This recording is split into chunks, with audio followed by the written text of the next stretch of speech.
finally, after almost a month, I'm getting around about 3 weeks, getting around to reviewing the first movie I saw at the show since back in March when I saw Birds of Prey. That movie is Tenet, and starring let's see, John David Washington and Bob Pattinson, and Michael Caine has a small part. Kenneth Branagh is in it, and the acting is really good. So this movie is from Christopher Nolan. He directed it. So of course it's convoluted. Some people say it's more convoluted than Inception. Not sure about that. They're both very good movies. This movie is a kick because of a lot of different, in-camera effects. You see people, because it has to do with time travel. You see people you see some things happening forwards and backwards. You see first responders first responding and then first responding backwards. Someone will knock someone down in a fight, but then they'll appear to rise up again. It's kind of funny. It's a kick.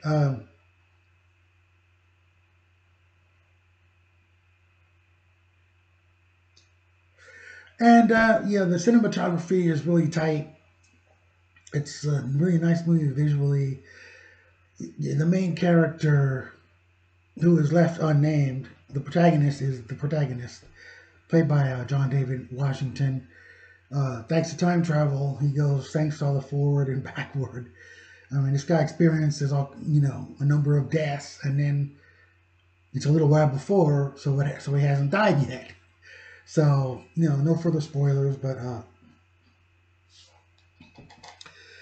this movie is really a kick. It was wonderful to see it at the show 3 days before that cinema chain closed down, supposedly temporarily.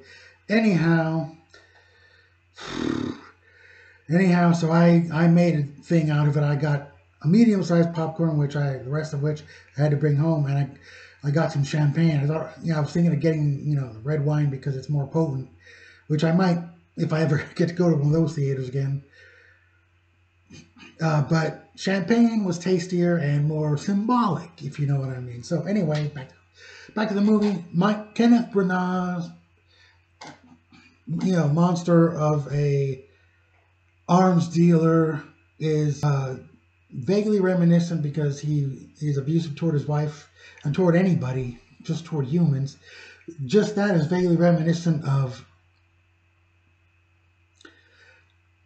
a classic Miami Vice episode called No Exit, that some of you Viceys might remember, where Bruce Willis was a wife-beating monster of an arms dealer. Classic episode. So anyway,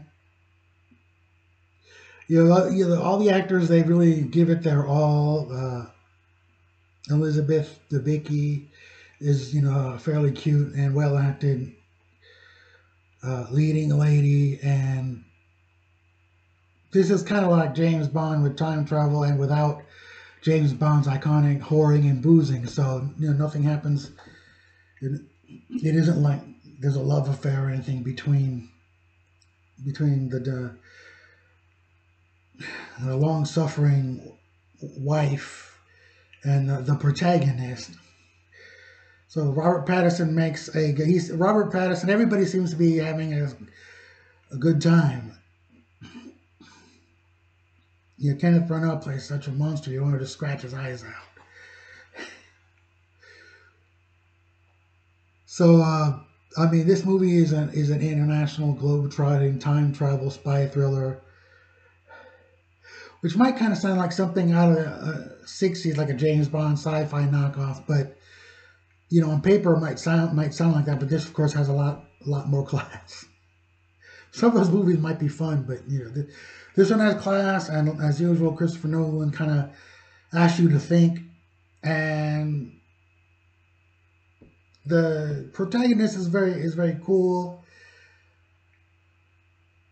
So he's very cool and everything, but this is more of a plot-driven movie than a character-driven movie. I don't think they had time with all the convoluted plot to make it as character driven as plot driven.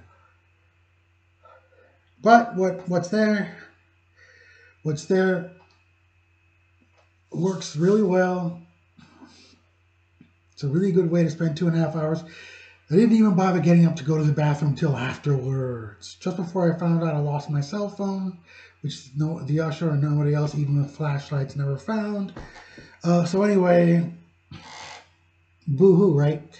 What can I say? This movie's a tight movie. You know, I don't know what movie's perfect, but this is very good. Kind of James Bond meets Inception meets The Time Machine or something like that uh, movie.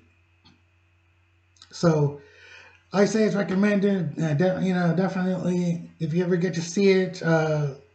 Most people are going to have to see it streaming or buy the disc, but it'll be well worth your time, well worth the price, and grab some popcorn and a beer.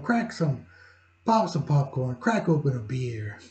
So anyway, uh, this is George recommending Tenet. Notice that Tenet is one of those words that spell the same forwards as backwards. That's probably why they used it the way they did in the movie. So the movie seems to just kind of grab you at the beginning and not let you go. So while you're just kind of being dragged, not that it drags along, but while you're being dragged along by your coattails for the ride, you just got to hold on in order to try to figure out what the heck is going on. So anyway, this is George recommending Tenet, and just saying that's a wrap. See you at the movies. Ciao.